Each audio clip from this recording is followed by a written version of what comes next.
ఆ వెంటనే కార్యక్రమం ప్రారంభమవుతుంది. చిన్నారులందరికీ ఈ విషయాలు అర్థమైనాయి నేను అనుకుంటున్నాను.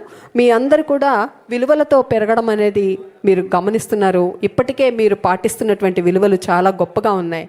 ఎందుకంటే విద్య చదువుకున్నవాడు లేదా విద్యను నేర్చుకుంటునే వాడికి, విద్య నేర్చుకోని వాడికి భేదం మనకి వాళ్ళ మాటల్లోనూ ప్రవర్తనలోనూ అర్థమవుతుంది.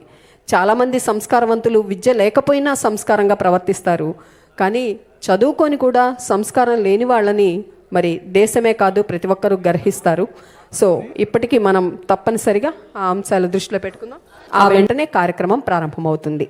చిన్నారులందరికీ ఈ విషయాలు అర్థమైనాయి నేను అనుకుంటున్నాను. మీ అందరు కూడా విలువలతో పెరగడం అనేది మీరు గమనిస్తున్నారు. ఇప్పటికే మీరు పాటిస్తున్నటువంటి విలువలు చాలా గొప్పగా ఉన్నాయి. ఎందుకంటే విద్య చదువుకున్నవాడు లేదా విద్యను నేర్చుకుంటునే వాడికి, విద్య నేర్చుకోని వాడికి భేదం మనకి వాళ్ళ మాటల్లోనూ ప్రవర్తనలోనూ అర్థమవుతుంది. చాలామంది సంస్కారవంతులు విద్య లేకపోయినా సంస్కారంగా ప్రవర్తిస్తారు. కానీ చదువుకొని కూడా సంస్కారం లేని వాళ్ళని మరి దేశమే కాదు ప్రతి ఒక్కరూ గర్హిస్తారు. సో ఇప్పటికీ మనం తప్పనిసరిగా ఆ అంశాలు దృష్టిలో పెట్టుకుందాం.